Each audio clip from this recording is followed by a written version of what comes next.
Welcome everyone, and thank you for tuning in. This is the account with the news report for day 361 on the war in Ukraine. Today was once again a fairly quiet day, nothing that requires its own segment to report.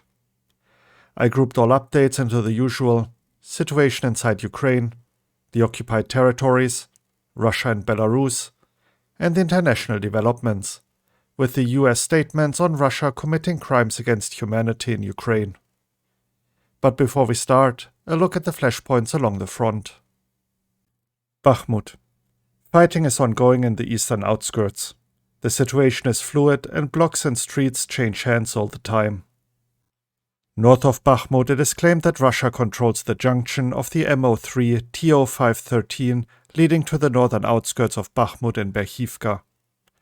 In addition, it is claimed that Russia is pushing in the area between Yahidne, Berdiansk towards Crimea to cut the supply route. Southwest of Bakhmut, the situation is completely different. Ukrainian defenders continue to push towards Russian positions. This video of the 5th Assault Regiment attacking Russian positions was shared today.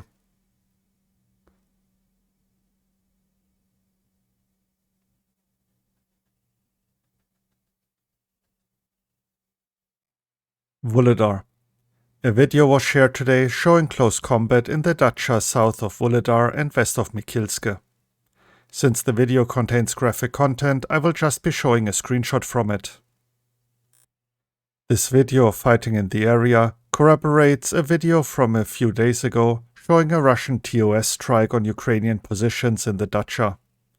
Russia has indeed fallen back quite a bit in the area, it seems.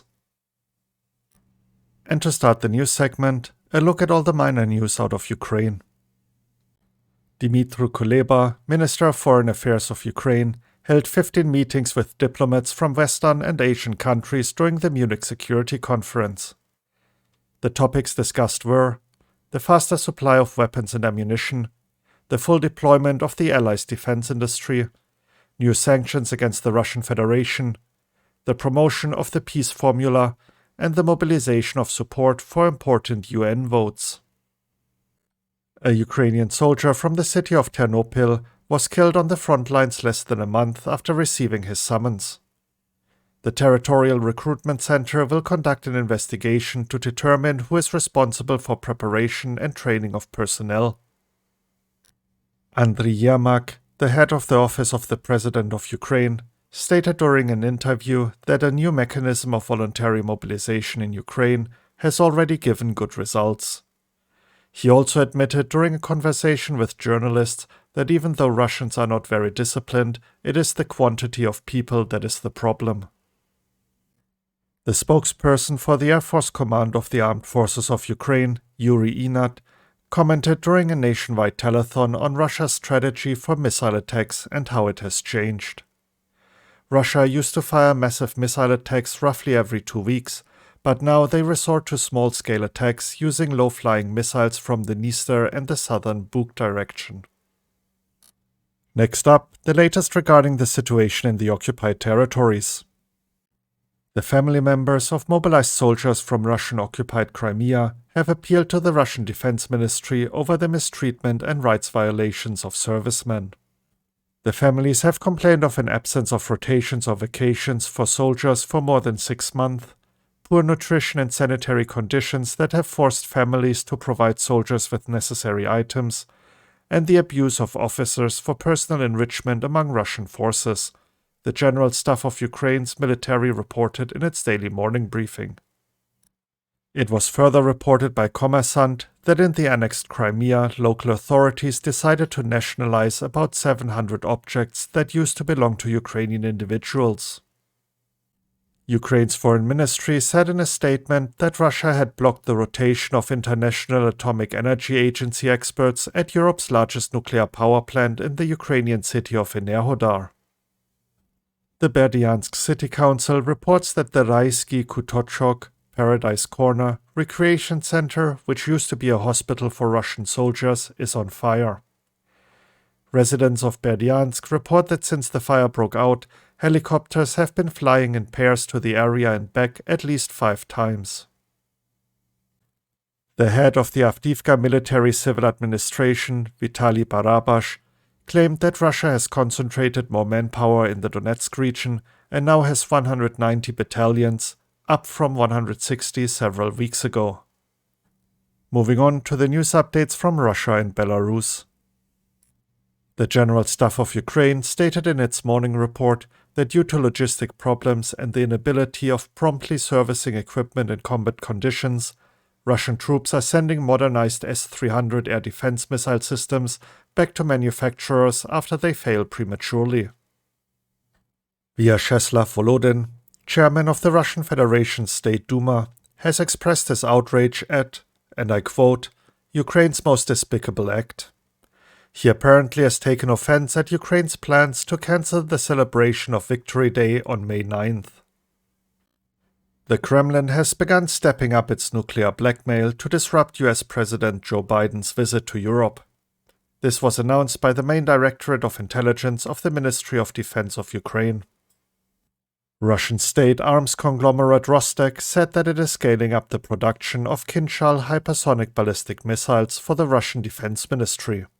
Sergei Shemezov, the Rostec CEO, said that the amount of weapons that the company is producing for the Russian army has grown significantly, in some cases by 50 times. Ramzan Kadyrov, the head of the Chechen Republic, wants to create his own private military company after completing his work in the civil service.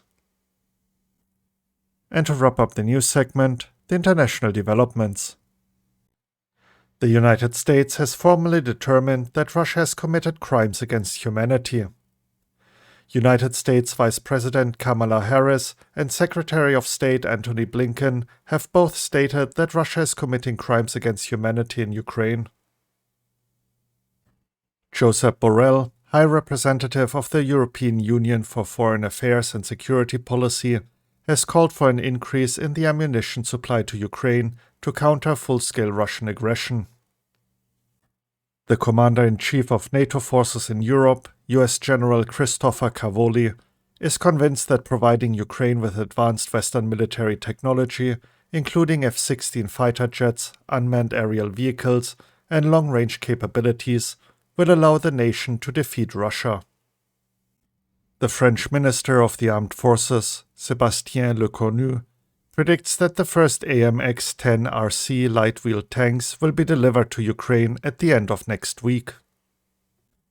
Antony Blinken, US Secretary of State, confirmed media reports about China discussing the possibility of providing Russia with lethal military aid that could be directed to support aggression against Ukraine. At the beginning of Russia's projected spring offensive, less than a quarter of the modern Leopard battle tanks promised by the West are expected to arrive in Ukraine. And now for the intelligence report segment, starting with the UK Ministry of Defence. On February 15, 2023, Ukrainian armed forces spotted several balloons with radar reflectors suspended beneath them over Kyiv. Ukrainian officials reported that they shot down at least 6 of these. Earlier, on February 12, 2023, Ukraine's Air Force reported sighting balloons over eastern Dnipropetrovsk. It is likely that the balloons were Russian. They likely represent a new tactic by Russia to gain information about Ukrainian air defense systems and compel the Ukrainians to expend valuable stock of surface-to-air missiles and ammunition. On February 14, 2023, sighting of a balloon-shaped object led to the closure of Moldovan airspace for several hours. There is a realistic possibility that this was a Russian balloon that had drifted from Ukrainian airspace. A look at the latest assessment by the Institute for the Study of War. Chechen leader Ramzan Kadyrov has likely rejected Russia's Wagner mercenary boss Yevgeny Prigozhin's proposal to cooperate in a renewed informational attack against the Russian Defense Ministry, the researchers wrote. Despite Prigozhin's attempts, the Chechen leader likely still sees that his formal ties to the Kremlin and position in the Russian Defense Ministry are more beneficial than any political relationship with Prigozhin could be. The Institute's report comes amid Prigozhin's intensifying rivalry with the Russian Defense Ministry over the past month. Prigozhin is intensifying his informational campaign, trying to establish his mercenary group as an elite independent force in his quest for authority in Russia. The researcher said that Kadyrov and Prigozhin's attitudes towards the Russian Defense Ministry are divergent, with the Chechen leader strengthening his relationship with the Kremlin instead. Further major topics analyzed were: Russian news aggregators are advocating for Russia to carry out retaliatory strikes that would systematically target electrical infrastructure supporting Ukrainian nuclear power plants to force Ukraine to conduct emergency shutdowns of its NPPs. The Kremlin continues to fail to deliver on previous financial promises to volunteer forces, a failure that will likely have detrimental ramifications on Russia's ability to generate volunteer forces in the long term as it seeks to professionalize and expand the army. Ukrainian officials continue to question the Russian military's ability to conduct a large-scale offensive throughout the Donetsk Oblast. United States Vice President Kamala Harris announced on February 18th that the US had determined that Russia had committed crimes against humanity in Ukraine. And to wrap up the report, the evening update by the General Staff of Ukraine. The threat of strikes by the Russian Federation remains high throughout the territory of Ukraine. The enemy continues to focus its main efforts on conducting offensive actions in the Kupiansk, Liman, Bakhmut, Avdiivka, and Shakhtarsk directions. In the village of Kalanchak, Kherson Oblast, the Russian occupiers set up another military hospital inside the central hospital. It is known that citizens of Ukraine who live there are denied medical care in said institution. The hospital became a kind of hub for wounded and dead occupiers. Over 50 wounded and killed invaders were brought to the medical facility only yesterday. In the temporarily occupied settlements of the Zaporizhia Oblast, the Russian occupation administration continues to exert pressure on the local population, in particular on Ukrainian children. In the schools of the city of Tokmak, students are forced to sing the anthem of the Russian Federation before the start of classes. Also, school children are forced to make postcards for the anniversary of the large-scale invasion with words of support and gratitude to the Russian invaders who invaded our land. And that concludes today's news report. If you're interested in any of the articles I mentioned, you can find links to them in the description as usual. If you enjoyed the report and found it informative, please consider sharing it with others. Thank you for tuning in and have a great day. You were listening to The Account. Slava Ukraini.